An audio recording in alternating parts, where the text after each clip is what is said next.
For 48 hours, the invisible shield protecting humanity vanished under the impact of a silent, star-born hurricane. Across the globe, compasses spun wildly as auroras bled down to the equator, painting the night sky in blood-red fire. What happens when the invisible ceiling holding back the universe suddenly caves in?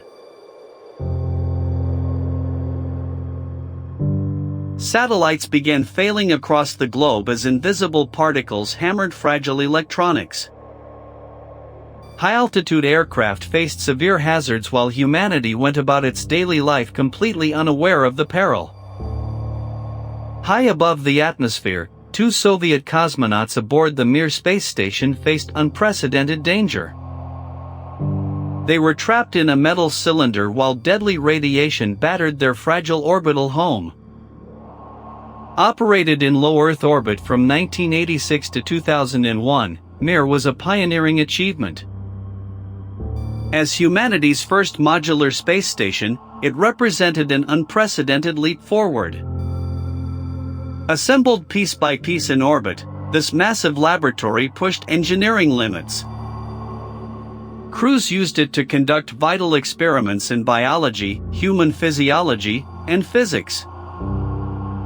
Mir stood proudly as the largest artificial satellite in orbit during its operational lifetime. Only the International Space Station would eventually succeed after Mir was deliberately deorbited in 2001. Normally, our planet benefits from an invisible protective shield against solar hazards. Earth possesses a powerful magnetic field that deflects most charged particles safely away from the surface below. During this specific cosmic event, the sheer intensity of the solar outburst overwhelmed normal planetary defenses. High-energy protons penetrated deep into the upper atmosphere, triggering glowing auroras far south of the Arctic. The invisible storm breached our planetary boundaries, threatening everything caught in the crossfire. Ground-based power grids buzzed with erratic electrical currents as geomagnetically induced currents disrupted transformers across North America and parts of Europe. Far above the sparking transformers, Alexander Viktorenko and Alexander Serebrov stared at their monitors. Their instruments screamed warnings as radiation levels inside the Mir space station climbed rapidly. Every square centimeter of the station hull was bombarded by high-velocity protons stripped from the sun. The metal walls offered only limited protection against this unrelenting subatomic hailstorm raging in the vacuum. Mission control on the ground scrambled to calculate survival strategies for the stranded crew. Traditional communication links flickered and struggled as ionized particles disrupted radio frequencies across the sunlit side of the globe. Back on Mir, the cosmonauts noticed strange flashes dancing right before their closed eyes. These visual disturbances occurred when high-energy particles struck the fluid inside their own human eyeballs. Mir was designed to withstand the harsh environment of low Earth orbit, but nothing on this scale.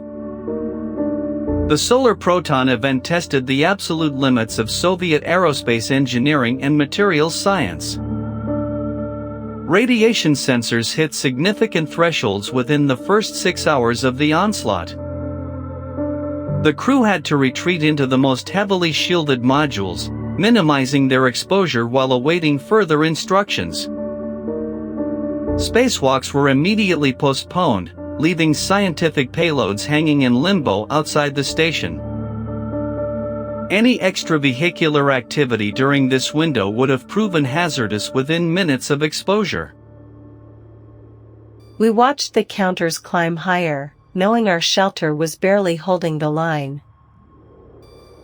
The psychological toll weighed heavily on the 2 men as they monitored life support systems for failures. Down on Earth, aviation authorities rerouted commercial polar flights to lower latitudes. Pilots flying near the poles faced elevated radiation doses during these specific flight paths. power utility companies across North America scrambled to prevent widespread blackouts. Engineers monitored grid fluctuations as the geomagnetic disturbances slowly began to subside globally. Scientific institutions worldwide gathered unprecedented datasets from orbiting satellites and ground stations. This solar storm became a valuable case study for understanding space weather dynamics and protecting future crewed missions. Back aboard Mir, the radiation levels finally dropped back to baseline operational parameters. The exhausted crew emerged from their designated shelter modules, inspecting the station systems for any signs of permanent damage. Mir had proven that long-term human occupation of low Earth orbit was survivable during extreme cosmic events. The lessons learned during those 48 hours directly influenced the design of future space stations. Modern technology now grants us advanced warning systems that detect solar outbursts before they strike. Satellites positioned at Lagrange points constantly monitor the sun, acting as our frontline sentinels in the void. Despite these technological advancements, the fundamental vulnerability of our digital civilization remains an open question. A sufficiently massive solar storm could still disrupt modern communications and navigation networks.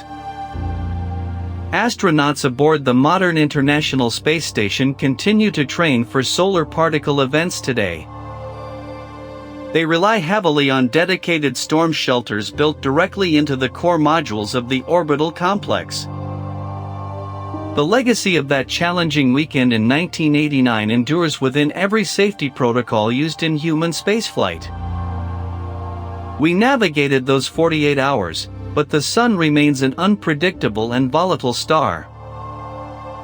We remain vulnerable children of a restless star, forever sheltered by an invisible magnetic cocoon against the roaring, endless dark.